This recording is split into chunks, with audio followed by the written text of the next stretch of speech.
2. Welcome back, WNST, Towson, Baltimore, and WNST.net.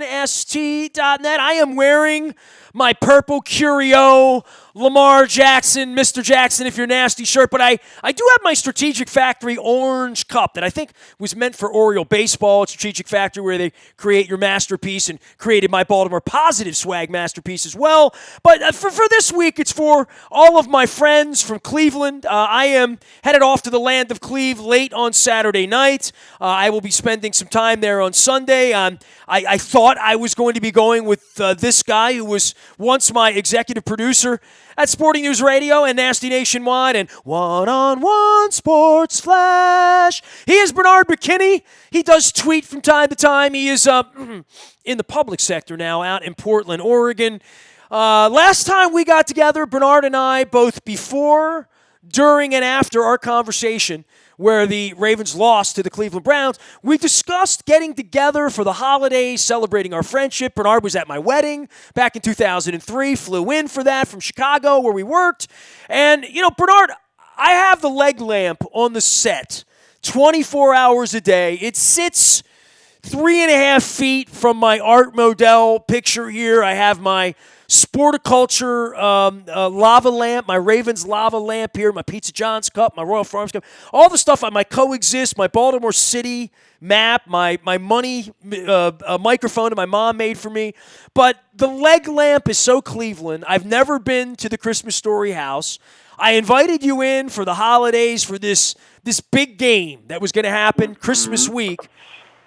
And somehow I'm going to be at the Christmas Story house with the leg lamp and Ralphie, and you're going to be in Portland, Oregon. What went wrong, Bokenyi? What went wrong, man? Well, what went wrong, Ness, is you brought it up 2 months ago. I tried to tell you this is what was going to happen, didn't I? I got to rewind the tape and find out at what point that you turned into the factory of sadness on me, I turned into the truth and fact of the case. At that point, the Browns were 2-2, and everybody was touting first place in the AFC North. And I said to myself, this is a 1-3 football team that was not prepared for football games. And in week 5, I watched them go to Arizona against a 3-9-1 football team and be utterly ill-prepared. I mean, I'm beyond angry about this football team now, Nestor. I'm laughing at them. But I told you this was going to happen. I told you. You're numb, man. I mean, first off, Bernard is the biggest Browns fan I know through the course of my lifetime. He has disparaged the Modell family many, many times on the air, off the air. I let it. I'm like a duck. Because of my love for you, Bernard, and our friendship endures this rivalry. It's endured Indians-Orioles. It's endured, I don't know, whatever Ohio State you had going on, and my love of hockey. And But at some point, I figured the Browns would crawl and then walk and then maybe run. And we've been worried about the Baker Mayfield thing since it happened. And, obviously the embarrassment of week 4. I mean, so embarrassed that I had you back on so you could, back the Browns bandwagon back up over me at that point after they won 40-25. And look, I'm not even rubbing salt in the wounds. I'm just trying to figure out what the hell's happened here because I'm still – Bernard, I'm flying to Miami next week to make Super Bowl plans for our road trips. You know what I mean? I got 100 people already hit me say they want to go to the Super Bowl, and we're going to be playing home games. This isn't normal for us either, and nothing has been normal the last 10 weeks around here from the Ravens' perspective. No, well, and here's to explain both of the teams' fortunes the last 10 weeks. Head coaching. The Browns don't have one, and the Ravens do. I mean, think about this, Nestor. I was thinking about this earlier today. If you had told John Harbaugh 2-3 years ago the offense he'd be running today would be a running quarterback who would maybe only throw 200 yards a game, and they would be dominating the league, he would have never have thought that would be the case. But you know what? John Harbaugh has adapted because he's a good head coach, and he takes the players he has and he makes it work. Unlike Freddie Kitchens, who's in his first year, still this past weekend has got his offense multiple times not able to line up behind the line of scrimmage with more than 5 seconds on the play clock. I counted 3 plays in a row in the second quarter for the Browns this past Sunday where Baker Mayfield got under center with 3 or fewer seconds on the clock. It's week 15. And this team can't even line up in the proper formation against a team that has the worst defense in the NFL statistically in the Cardinals. This has just been a pathetic season. Freddie Kitchens is ill-prepared to be a head coach. He may be in time, I don't know, but right now he's not. He's making rookie mistakes. You see it every single week. And Baltimore's winning football games because you got one hell of a good football coach. Well, yeah, it's interesting because the more I talk to those of you in Cleveland and my friendships with all of you. People will hear from Terry Pluto this week. You'll hear from Munch Bishop this week. You'll hear from Darryl Wright. You'll hear from all these people, Red guys calling in. We're going to check in with him. And I love getting you guys on. Even when the Indians and the Orioles matter, it gets me 4 times a year where we can sort of throw it around about the state of the franchise and where we are. But things never change, dude. I mean, it's not Oriole season here, and I deal with the Orioles, so I know what bad ownership, grossly incompetent ownership looks like. And from the Browns' perspective, the whole notion that this guy was just going to jump in and be a head coach, excuse me, I never saw it coming, Bernard. It was, here's the thing, it was a bad decision to hire Freddie Kitchens. Now, where the Cleveland Browns are right now, do you, A, admit that mistake and fire him and try to start over from scratch? Then what does that say of John Dorsey, the GM, that if they fire Freddie Kitchens, well, John Dorsey, you handpicked him. You had the keys. For the first time ever, Jimmy Haslam, the owner, gave his GM all the control to make the decision, and this is what happens. You're really damned if you do, damned if you don't right now if you're the Browns going forward. Freddie Kitchens is not ready to be an NFL head coach right now. He's beyond stubborn. He cannot handle the game day logistics of calling plays, of managing his team. I can't tell you how many times this year they've had 1st and goal inside the 5-yard line, and they don't run the ball.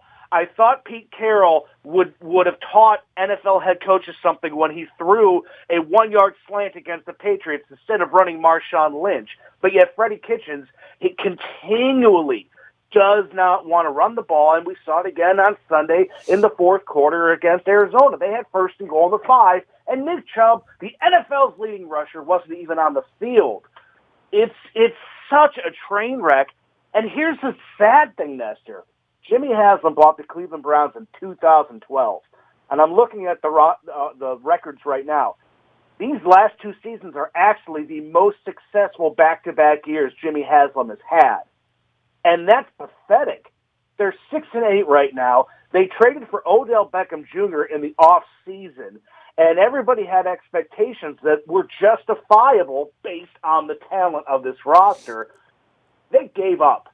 They flat out gave up on Sunday. Everybody could see it against Arizona, and it was pathetic. Yeah, they looked like quitting dogs, and there's a little part of me watching that at 7:00 on Sunday night that thought, you know what? They'll go back, be full of piss and vinegar. I don't know that they're going to be quitting dogs against Lamar Jackson because Lamar will embarrass them, right? Like Lamar sort of challenges your manhood a little bit when he breaks your legs. You know what I'm saying? Like, yeah. I would think that they are, for whatever they are, post Myles Garrett and wherever Freddie Kitchens' job security. And I saw him parading around in front of the media this week about stats that, sort of made this thing smell a little better than 6-8, even though it doesn't smell better. It's 6-8. And you're a 10-point dog at home to this magician offense and this team that you freight trained 10 weeks ago in their crib, quite frankly. But, I mean, the Ravens are a different team, certainly defensively, than what Baker Mayfield saw. I mean, you're going to have 4 or 5 different players from Damata Pekka and Josh Bynes and L.J. Fort and Marcus Peters, guys that were not, Chuck Clark wasn't on the field at that point either. The Ravens have upgraded their defense dramatically in those 10 weeks. But more than anything, I do worry about the Browns being a little bit of a wild card and the caged animal this week because this is the only thing that matters to those guys the rest till next September is showing up on Sunday and not getting embarrassed by the Ravens. You would think for an NFL team and for professionals who are paid to play the game, I honestly, and this is not just me being a fan, I honestly think that the fans care more about this season than this roster. You got to prove to me otherwise. What I saw in Arizona was a bunch of millionaires who gave up and who didn't want to play. This is the home finale for the Browns this season. The fans are a little upset. It's not going to be a very inviting environment for them on Sunday when Baltimore comes into town, who, by the way, wants that home field advantage for the AFC Oh, man, it's playoffs. a huge game for the Ravens, and it feels trappy. Huge. You know what I mean? It's never easy out there. It's Christmas week. You know, the Browns are in disarray again, still continuing, and to go out there and find yourself in somehow a 20-17 game in the fourth quarter would not be palatable. You know what I mean? And for Lamar, think about this, Bernard. If Lamar can get out of the game in the third quarter with some 31-13 lead or whatever that would be, then he sits the next week. He's bubble wrapped until the 11th or 12th of January. I mean, the Ravens would this is really a significant first half of football at 1:00 on Sunday in Cleveland to get out clean and to have the bye and have the road paved in purple, And it's going to happen. I'm telling you. You know that I know this team better than anybody. I wasn't a very good reporter when I had to cover this team because, true story, a couple times I had to pinch myself up in the press box to not, get vocal. But I'm telling you what's going to happen. They're going to get the ball. The Browns will get the ball to start the game. They're going to drive down inside the 30-yard line. They're going to come up 3 times with passes in the end zone. They're going to miss, and then they're going to miss a field goal, and the fans are going to turn on them so fast. And Baltimore will put 3 scores on the board before you even know it's going to happen. There is no chance that the Browns win this weekend. This team has given up. They flat out have given up. And Freddie Kitchens does not have the respect of this locker room, and he hasn't had it from week 1. You've got your quarterback last week calling out your medical staff post-game about an injury to the star wide receiver. You've got another receiver in Jarvis Landry on the sideline barking at the head coach, and then sits down and pouts next to Beckham. And CBS, the broadcast crew against Arizona. But come on, man. You bought that. Those were the groceries you bought. You know what I mean? Like, literally. I mean, yeah. Literally, I mean, that's the reason Odell Beckham took his talents to Cleveland. You know what I'm saying? Like and that's the team you're facing this Sunday. Does that really scare you? Your 2 top wide receivers pouting, maybe reportedly telling players pregame this season, "Hey, come get me," and you've got a head coach who doesn't have their respect. I mean, this is just a train wreck of a season. You have the NFL's leading rusher in Nick Chubb, and you don't have him on the field on first and goal at the 5-yard line.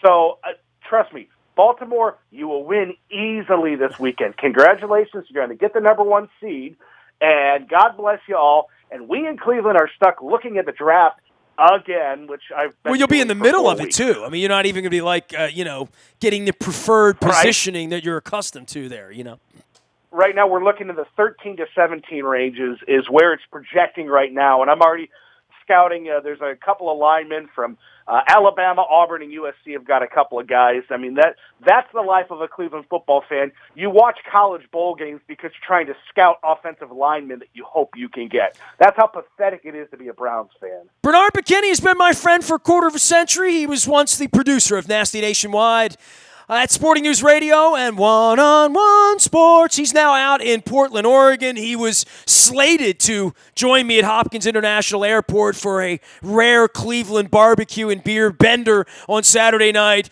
down through Higbee's and doing all the great things leading to the Christmas Story House. But he has wisely abstained from his 6-8 abomination of a football team and has been watching the Ravens. Bernard, what do you make of the Ravens? I mean, first off, they're playing on national TV a bunch. I know you watch a lot of football. You're a big fan. I know you're a Modell hater and a Raven hater and all that stuff, even though you love me. But witnessing this sort of Fernando mania happen under my eye, under my watch, in our locker room, in our city, and I could look out the window right now. The whole city looks like my purple lava lamp from Sporticulture does. And I don't even know where to begin with whatever the brilliance of all of this has been, from drafting him to surrounding him with players to believing in this to coaching him up to seeing this sort of improvement, that he has sort of a beautiful mind for the game in the way he's throwing the football, the way he's running, the way he's protecting himself. It's all working here, and I guess from the outside, I'm wondering what you make of all of this, because I guess it was different being on the inside of the Golden State Warriors when Steph Curry's doing this stuff that people haven't seen before. We're certainly feeling that here, and the show comes to town in Cleveland this week. It is something to sort of watch, right? It is. Well, and what you mentioned, Nestor, it's a combination of all those things. It's Lamar Jackson being coached and developed right. It's John Harbaugh being comfortable enough to say, this is what we are going to do. We're not going to put Lamar Jackson in the pocket 50 times a game and make him throw down the field. We're going to let him do what he does best. We're going to protect him. We're going to give him, young players like you drafted this offseason in Brown. We're also going to bring in a good veteran running back in Mark Ingram who can do things. They've done it the right way. They've embraced what Lamar Jackson can do as a quarterback. Now, long-term, who knows if it's going to hold up, because we've seen running quarterbacks before not have a lifespan. But in that vein, they've also got a great backup, as you know, in RG3, a guy who maybe is helping this whole dynamic experiment maybe working better to say, hey, here's what went wrong for me in Washington, and here's maybe what should have gone different. Right now, Lamar Jackson, nobody can stop him except somehow Cleveland did in Week 4. It's frustrating for me to watch you guys win as you are because nobody seems to be able to slow him down. And to me, it's simple. It's just keep him in between the tackles, let him run in between the tackles and get 60 yards a game. Just don't let him be vertical. And his first step, when he starts making his way towards the left side of your offensive line, you just know he's got a chance to pick up 15 yards effortlessly. It's amazing to watch what he has done.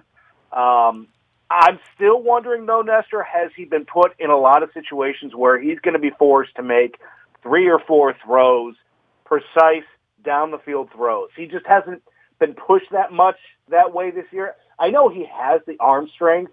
I just wonder if he's had enough experience when he's facing a Belichick defense in the playoffs, if he's going to be able to make those throws. I think he can.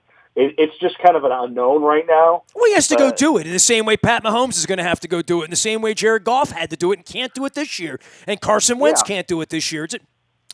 It's fascinating how cyclical it can be, and how you look up and Russell Wilson's there, and Drew Brees is there, and Aaron Rodgers is there, and Tom Brady at 42 is still there, despite having some deficiencies around him, including on the defense. They're not a very good team right now. But all that being said, the Ravens are the number 1 team in the tournament out in Vegas, and I'm on planes going to Florida to do this. It's uncharted territory here in, expectation way down the Browns this year, certainly in your mind.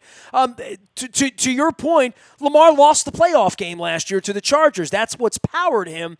And until they do go and beat Houston or Pittsburgh or Buffalo, whoever it is, the first week, and then take on whatever Chiefs-Patriots survivor there is and win, until he gets to the Super Bowl, it's just a nice season. And it's a fad until it's not anymore. It's a fad until you win the Super Bowl with it, then it's a thing. I mean, enjoy the ride. Right now, you said Fernando Mania. I mean, the 81 Dodgers, right? Enjoy the ride. And who knows? He just might have the magic touch to win the AFC this year. I mean, you talked about New England, and I'm sorry. That offense right now, I know they look better against Cincinnati, but Brady and those receivers, there's just not a connection there. If there was ever a year that they were ripe for the picking, it has to be this year. Now, I'm never going to, count out Bill Belichick, greatest coach today, greatest coach maybe ever.